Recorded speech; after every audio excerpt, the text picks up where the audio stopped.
Nursing മേഖലയിലെ മികച്ച പ്രവർത്തനങ്ങൾക്ക് കേന്ദ്രം നൽകുന്ന പരമോന്നത ബഹുമതിയായ ഫ്ലോറൻസ് നൈറ്റിംഗേൽ പുരസ്കാരം ലഭിച്ച പൂയംകുട്ടി സ്വദേശി ദീപ ബിജുവിനെ കോതമംഗലം ബിഷപ്പ് ഹൌസിൽ ആദരിച്ചു. കോതമംഗലം ബിഷപ്പ് മാർ ജോർജ് മഠത്തിക്കണ്ടത്തിൽ ഉൾപ്പെടെ നിരവധി വൈദിക ശ്രേഷ്ഠർ ചടങ്ങിൽ പങ്കെടുത്തു.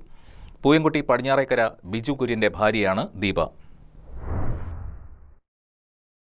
നഴ്സിംഗ് മേഖലയിലെ മികവുറ്റ പ്രവർത്തനങ്ങൾക്ക് കേന്ദ്ര ആരോഗ്യ മന്ത്രാലയത്തിന്റെ ഫ്ലോറൻസ് നൈറ്റിംഗേൽ പുരസ്കാരം നേടിയ പൂയംകുട്ടി സ്വദേശി ദീപ ബിജുവിനെ ബിഷപ്സ് ഹൌസിൽ കോതമംഗലം സോഷ്യൽ സർവീസ് സൊസൈറ്റി സംഘടിപ്പിച്ച യോഗത്തിൽ വെച്ച് ബിഷപ്പ് മാർ ജോർജ് മഠത്തിക്കണ്ടത്തിൽ അനുമോദിച്ചു. ദാദ്ര നാഗർ ഹവേലി ദാമൻ ദിയുവിലെ നമോ ആശുപത്രിയിൽ അസിസ്റ്റന്റ് നഴ്സിംഗ് സൂപ്രണ്ടായ ദീപ ബിജു 1988 മുതൽ ഇവിടെ ജോലി ചെയ്തു വരുന്നു. കാൽ നൂറ്റാണ്ടിന്റെ പ്രവർത്തനങ്ങളുടെ അടിസ്ഥാനത്തിലാണ് പുരസ്കാരം ലഭിച്ചത്. 2005-ൽ തെരഞ്ഞെടുപ്പ് പ്രചരണത്തിന് സോണിയാഗാന്ധിയെ അനുഗമിച്ച കേന്ദ്രമന്ത്രിമാർ സഞ്ചരിച്ച ഹെലികോപ്റ്റർ തകരാറിലായി ക്രാഷ് ലാൻഡിംഗ് നടത്തിയപ്പോൾ പരിക്കേറ്റവർക്ക് അടിയന്തര പരിചരണം നടത്തിയത് ദീപയുൾപ്പെടെയുള്ള സംഘമാണ്.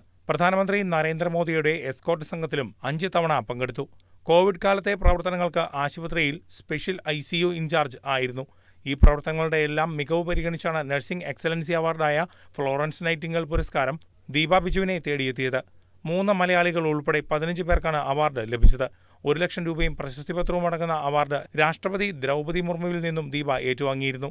കോതമംഗലം ബിഷപ്സ് ഹൌസിൽ നടന്ന ചടങ്ങിൽ വികാരി ജനറൽമാരായ monsignor Vincent Nedungatt, monsignor Kuriakose Kodakkalil, chancellor reverend doctor Jose Kulathur, രൂപത social service society director father Joseph Kochuparambil, assistant director father Paulose Nedunthadathil, Saint George high school headmaster father Antony Pulimala, social service society staff അംഗങ്ങൾ തുടങ്ങിയവർ പങ്കെടുത്തു. News desk KCB news.